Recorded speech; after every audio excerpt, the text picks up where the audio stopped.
Okay, we back with some 4. This ain't really 4 a.m., but it's what 2:54 right now, almost 3 a.m. And I want to say, bro, LinkedIn is probably right now in my life useless. Okay, probably useless right now, bro. And I say that because I done did millions. I ain't gonna, I'm exaggerating, but millions of job applications, which probably only mean that thousands. Like if I can show y'all my email right now, I probably ain't gonna put it up right now, but if I can show y'all how many LinkedIn like your application has been submitted, application has been submitted, and how many messages on LinkedIn that I got from recruiters like, I want to talk. You know what I'm saying? Let's get more feedback and XYZ, get more feedback. And like, you know what I'm saying? Like just talking to them, and I feel like it's going nowhere, bro. You feel me? I feel like it's going nowhere. And then, like LinkedIn supposed to be this big professional site, what I'm saying, where people, come and try to network and just build off top of that. But you feel me? I haven't been finding no use for it, like at all. Like when I was in school, like I graduated school in 2021. Like LinkedIn was this big thing, like, oh, you gotta get on LinkedIn, you gotta get on LinkedIn, you gotta get on LinkedIn. And now that I'm trying to put LinkedIn with experience, with a bachelor's degree, it's like it's going nowhere, and recruiters are useless as well. I get on this phone, have a 15-minute call with you, tell you about my life, tell you about my experience. Is this too light, too low? Let me see. I'll put light right here. Okay, cool. Let me get some Vaseline. You know what I'm saying? Because I know my lips be chapped, and y'all ain't gonna tell me. So, put my chapstick on. All right, bang. I put my chapstick with Vaseline all over. You know what I'm saying? Because you know what I'm saying. It don't necessarily be your lips. You can get the white around your lips, all type of shit. So you got to make sure you moisturize the whole thing. Ain't nothing worse than having no chapped lips, brother. So if any brothers watching this, make sure your lips is moisturized. Make sure you feel me, you got a good thing going. But yeah, so I've been applying. I got a call scheduled for tomorrow, 3:30. I got a schedule tomorrow. We gonna see how it go, man. People always DM me like, "Oh, I got this position. I got this staff account role. I got this financial analyst role, and all that." And then I follow up with them. I give them my talk, and then they don't follow with me back. You know what I'm saying? I understand as a recruiter, you got to go to a move. You got to go with what the company feels is the best candidate. But you know what I'm saying? Like, damn, at least have some grace as a human. Like these are folks' livelihood. As a recruiter, these are folks' livelihood that you know what I'm saying? You kind of like you fake in the ball, you trying to give you on the good side because y'all get paid from placing people places. You know what I'm saying? And it's like, don't even waste my time talking about my life, talking about my experience and all this. If you're not even gonna follow me, at least follow up with me and tell me like, oh yeah, the organization decided to move another way. You know what I'm saying? They didn't like, you know what I'm saying? At least give me like a little rundown, a feed down, so I can ante up my resume a little better. You feel me? I feel like my resume is pretty good. I got 3 jobs on there relating to the roles that I'm trying to take on, like in the financial business, like a staff accountant. I did 2 staff accountant. I got 2 staff accountant roles on my resume, real in depth. I was there for a good amount of time. I got some good stuff going there. I've learned stuff in Excel. I learned how to do pivot tables and VLOOKUP and all that good stuff. Like all the good stuff that the company's looking for and stuff like that. And it's like, dang. I'm not trying to curse because I know YouTube be flagging people. They try to flag your video if you got too much cursing in it. So I'm trying to be PG right here. So you feel me? I ain't gonna be cursing as much. I'm trying to get better with my cursing anyway. You know what I'm saying? I don't want to just be seen out as a person that just curse a lot. Every time I open my mouth, I'm cursing. You know what I'm saying? I want to fix that. But it's been rough for me in the job market, and I feel like that's for a reason. I've been door dashing lately. I made $100 today on DoorDash, bro. You feel me? Let's clap it up for that. I necessarily can't hear my sound because I don't got no headphones. I don't got my speaker going. But I'm gonna just assume that y'all can hear my soundboard. But I made $100 on DoorDash today in 4 hours. Cool. If you go on DoorDash in the busy hours, like very busy, and you get like $1 or $2 extra on on your joint. I made $100 in 4 hours. Like I'm gonna give or take 4 hours and 30 minutes. I'll give it that. 4 hours and 30 minutes. I made $100. That's a matter if I do 8 hours, but that's 200. Understand you out there in traffic and you spending gas money and all that, but if you go out there every day, you make $100 to $200 a day. What's that? $500 a week at least. At most, what's that? 1,000 a band. You feel me? You know what I'm saying? If the orders rolling that way, you know what I'm saying? I ain't gonna sit here and say like, yeah, the orders just be rolling, but in a very big, I kind of find a cheat code to the DoorDash. You got to go out there when it's very busy. When it's this busy, they don't give you the bonuses of like getting $1 or $2 extra on your order. That should go a long way.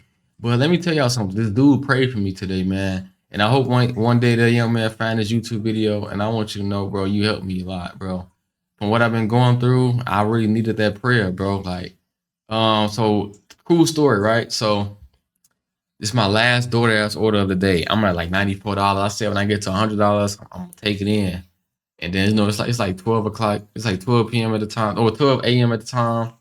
And so I drive up to the crib. I'm familiar with the neighborhood too. I think I dropped something off to his house before. So I dropped something off to his house, and he came outside. But if you know the DoorDash, they tell you whether to leave it on the porch or hand it to the customer. This said leave at door. So I'm getting ready to leave it at the door, and the guy came outside. So I'm like, damn, he came outside to get his order or whatever. So I hand it to him, but it's like he was reaching out for like a handshake. I didn't know if he reached out for a handshake or his meal. Like me, when I see a dude reach out like that, guys, y'all know when a dude reaching out, you can tell like he asked for a handshake or you know what I'm saying. So I'm thinking he asked for a handshake, but I just gave him his order instead. I gave him his order. He's like, man, appreciate you. It's like if I kind of sense like he was still searching for me to dap him up.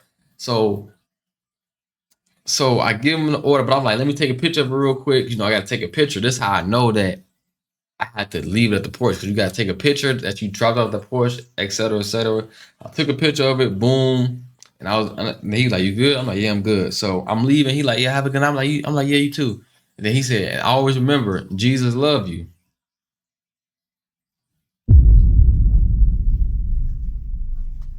So I'm walking, I'll stop in my tracks and I turn sideways, put my hands in my pocket. He looked back at me. I said, bro, you mind praying for me? Like, you mind praying for me, bro? And so bro, like, he like, yeah, bro. He like, what's going on? Like, you know, he was very welcoming. He like, what's going on? So I'm like, man, bro, I'm just, you know what I'm saying? I'm just down bad on my luck right now. You know, I can't get no job right now. So you feel me? I'm just going through a lot. I just asked for a prayer.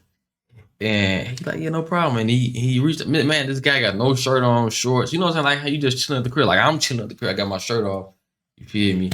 And then he reach out for me to, you know what I'm saying? Reach out and I reach out. And then bow, you know, we bow our heads and he said a prayer for me. It was very powerful, very strong. And that shit, man, that lifted me, bro. It really did lift me, bro. It lifted me in this time of need. You know what I'm saying? I'm just looking for answers as a 26-year-old father trying to navigate through you know, getting a new job. And like I said, I'm one of the first, like my last, I'm one of the first man in my family to graduate college. So this type of downfall, I ain't gonna say downfall, but this type of situation, no other man has been through. Like you go to college, you get jobs in your field, then you trying to get another job. You think your experience is enough, you think your degree is enough, but it's still not enough. So I'm going through all this. I'm just going through this trials and tribulation, but I know I can go through it. Like I'm the type of person to make the best out of my situation. My situation. You know what I'm saying? I done came from, you know what I'm saying, the water being off. You know what I'm saying, lights being off. You feel me? I done came from that type of stuff, so I'm good at making the best out of my situation. Humble beginnings, bro. You feel me? I come from washing my school uniform in a tub and hanging it up, letting the air dry. You know what I'm saying? Like I come from that, so it's like I'm gonna make the best out of my situation because you know so I got hands, I can see, I can hear, I got feet, I got two legs that work. I'm blessed. You know what I'm saying? There's people out here who can't walk, who can't see, who can't talk, who can't hear. So like I'm blessed. I'm making the best out of my situation. And it's just like, you know what I'm saying? I got a DoorDash right now. That's cool. In the midst of me DoorDash, I'm just finding more about myself. I'm getting closer to God. I never really had a crazy religion, spiritual connection with God. I just feel like the church scene is just a show. If I'm keeping it real, I just say I didn't like church. I don't like church. If I was go to church right now, I probably would hate it because I just feel like it's a scene. You know what I'm saying? I just think like everything is just rehearsed. And for one, I don't like that churches are nonprofits, so they get money, they don't get taxed, and they still pass around the collection plate. I don't like that. And I don't like how you can find out that churches, like that pastors be doing stuff like bad. So I don't want to associate with that because I feel like y'all not teaching the word right. Although I feel like the word is real, but I don't feel like the teachings are right. They're using the teachings as in a word as like a cult. Coaches like to fund themselves and things like that. So I don't deal with church, but I feel like it's still room to go to grow spiritually by yourself, right? And that's what I've been doing. I've been praying heavily. You know what I'm saying? I don't necessarily they say don't always pray when it's good, but pray when it's bad. And right now it's bad. I'm praying for the praying, you know what I'm saying? That is bad. And I'm not praying like, oh God, let's open up these gates and make my life better. I'm just praying that, you know what I'm saying? Just guide me the right way. I pray over everybody, not even just myself. I pray over my daughter, I pray over my girl, I pray over my family. I pray over, you know what I'm saying? I pray over my friends. I pray over all of them. They might not even know this, but I pray over all of them. You feel me? I want them to strive in their stuff, you know what I'm saying? Especially in this time. I feel like I'm going through this time for a reason. It's not like I'm being punished or like that, but I'm going through this time for a reason. God knows when I was working accounting jobs, I didn't like it. I didn't like it spiritually and soulfully. I was drained. I was mentally fried. I felt my eyes going bad. So I'm like, I necessarily didn't like that. And now I'm in a place of trying to find a new career field. I missed my window on electrician and HVAC and stuff like that because they already started classes. I'm gonna have to wait till next year in May or whatever. But I did catch the window of trying to be a firefighter, so I'm trying to be a firefighter, which I always tried to do. I tried to be a firefighter coming out of college. My uncle was a retired fireman, so I've been trying to do that. I feel like me personally, I feel like being a firefighter is some fly shit. You helping the community, you know what I'm saying? You don't work too crazy. You know what I'm saying? I know some people do 2 days at the firehouse, maybe 2 days and a half, three at most. And then you know what I'm saying, you go about your day. Stuff like that. I feel like that's really cool. I'm coming in for these 2 days or 40 hours, however long I'm staying, I'm putting my life on the line, helping the community, but not all of stuff is just fires. You blowing stuff fires out and stuff like that. You know what I'm saying? You just going doing wellness checks, probably confirming some people who transition, you know what I'm saying? But I feel like I can do that. I feel like I'm up for the challenge. And then also it keep you in fit. I don't think I'm built for sitting down looking at the screen all day. I like to physically touch stuff. Like the type of learner I am, I gotta see somebody do it first and then I can go, you know what I'm saying, go and do it. I'm that type of learner. Like I gotta see you do it, then I'm gonna go do it. But you feel me? I'm never the one to just be down and like, oh, why is this happening to me? I'm gonna just make the best out of my situation. I'm gonna adjust. I always been able to adjust. I feel like I learned that from baseball. I'm gonna just adjust. I'm gonna just adjust to what's going on. And just right now, I'm a hustler at heart. This is what I gotta do. I've been door dashing, so which is cool. You know what I'm saying? Sometimes I still gotta bake the donuts. That's my apostle stage. Still gotta bake the donuts. You feel me? I can't sit around and feel sorry for myself. This is what's going on. I'm gonna just take it. So that's why you got me up at 3 o'clock, 4 o'clock, doing talks like this because I feel like it's for a reason. I feel like it's for a reason. I feel like this all gonna make sense once I get to where I want to go. Um, Especially with the YouTube page. I'm not taking the YouTube serious. I don't even look at my numbers no more. I'm just posting and going, posting and going, posting and going. I feel like it'll pick up. It'll pick up, and I'll pick up a few folks and stuff like that. And that is what it's gonna be. But I just had to come on here in my 4 a.m. talks. I think LinkedIn is useless. I think recruiters are useless. I rather apply to the company itself, had them deny me, and then instead of sitting up on the phone with a recruiter telling them about my experience, all this stuff a million times just for them not to follow back with me and nothing like that. And it's crazy. This lady from LHH, I haven't got no contact from LHH since I did my last assignment with them.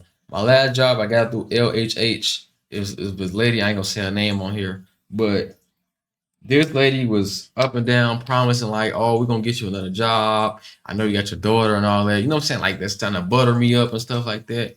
And this lady have not helped me at all. Like soon as I gave her the laptop back to the old place that I was working for, she was gone. So, and I got her personal phone number. I don't know if she blocked me, but I still got her email. But I want to call her one day and just be like, was you ever gonna get me a job, or were you just trying to be nice to me so I can give you them folks' laptop? I wasn't gonna steal it. What I'm gonna do with a company laptop? If I did steal it, I don't want no consequences of keeping the job laptop. It's not worth it. So make sure y'all like, subscribe. Hope I resonate with some people out there that's out here trying to find a job through LinkedIn or stuff like that. I'm gonna tell you, keep pushing. And in the meantime, find out some things about yourself. Try new things. And you never know. You may not go back to the corporate world at all, or whatever field you in. You know what I'm saying? You might find some things out about yourself. And keep your head up and stay prayed up. Somebody prayed for me tonight, and I needed it. So, peace.